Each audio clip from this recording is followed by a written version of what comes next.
In the 1960s, our house was a mile from the river, and from our house we could smell the river. It was basically a dead river. There was a lot of municipal and industrial wastewater going into the river, and the organic portion of that wastewater used up all the oxygen. And the aquatic life in the river can't survive without the oxygen. When I went to the junior high school and to the high school, we crossed the bridge every day, and we had a game. And the game was, what color is the river going to be today? Also, you talk to old-timers, they tell stories about seeing birds and squirrels running across the surface of the river because the mills upstream would release huge mats of cellulose. I remember so well the first time that I met Marion Stoddart. First time I met Marion Stoddart, she stood up and assumed a leadership role in a way which really impressed me. You know, she's best described as a one-woman warrior, but that would only be telling part of the story. Marion has passion. She has this incredible will, and she has vision. And I think that those are the three things that people need if they're going to accomplish great things.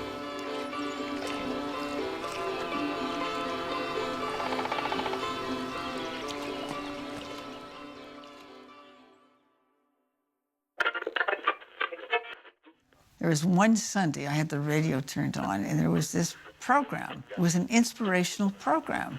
And the person speaking said, one person can do the work of 1,000. And I thought, wow, that's wonderful.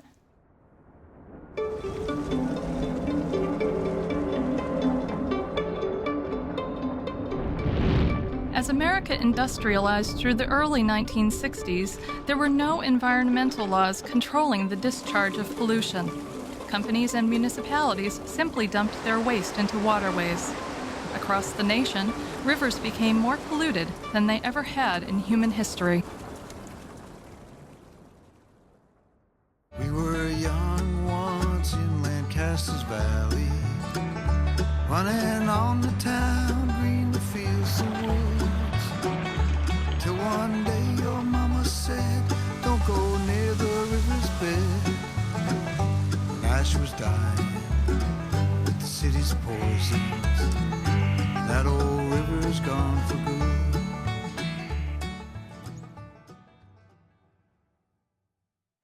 When we first moved to Groton, we weren't here for very long, maybe 2 or 3 years, and Hugh said, you know, Groton is such a nice town, and it's a great place to raise our family. And I just think it would be wonderful if we just lived here the rest of our lives. And I thought, what? Live here in Groton the rest of our lives? I couldn't imagine doing that because I didn't know really what it was that I could do to occupy my time or any service project that would take up my lifetime.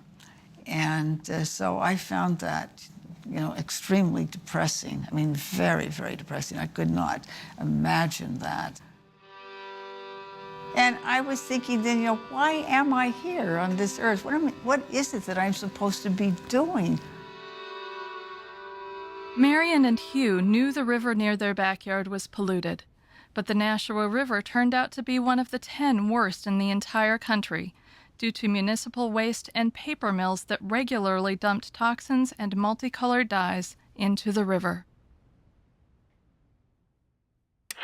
This is the Voice of America, Studio One.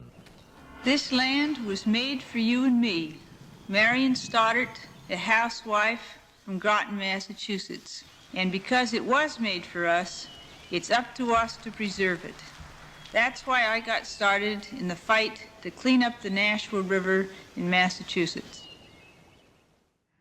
Once I made that decision, there was no turning back, and and it was a great relief to me because I felt now here here is purpose in my life. I mean, I thought that that would make a difference. I mean, an important difference. So I did think that it would take my whole lifetime, and that was what I committed to, was to spend the rest of my life restoring the river. She knew the river's cleanup could benefit her kids and future generations. But first, she had to convince her community it was possible.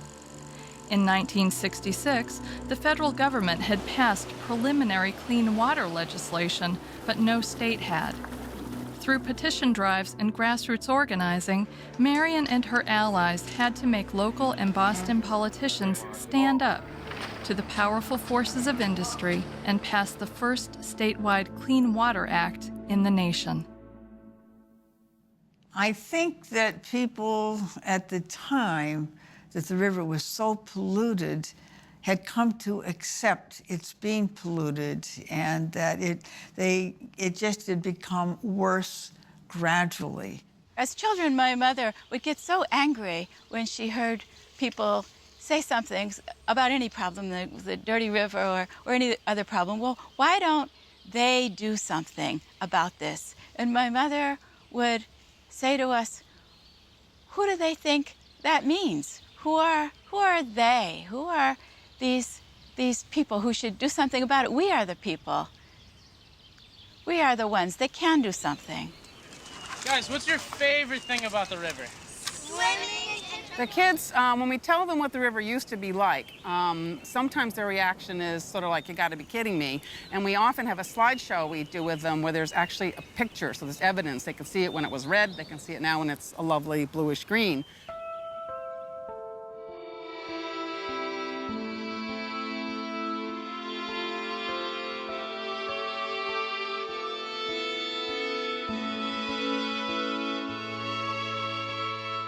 Marion's efforts helped lead to the passage of the Massachusetts Clean Water Act and restoration of the Nashua.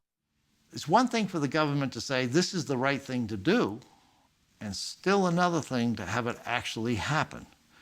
Eventually, the laws do get implemented and things do get accomplished. The difference in the Nashua River situation was we didn't sit back and wait till the heavy hand of the federal government or the state government came down on us and forced us to do it. We actually embraced it as an opportunity, and Marion made that possible. She kept us focused on it and made us realize that it was in the economic interest of not only the industries but of the city to be a leader in cleaning up the river. Despite the public accolades, Marion struggled to balance activism with her personal life at a time when women were expected to put family first.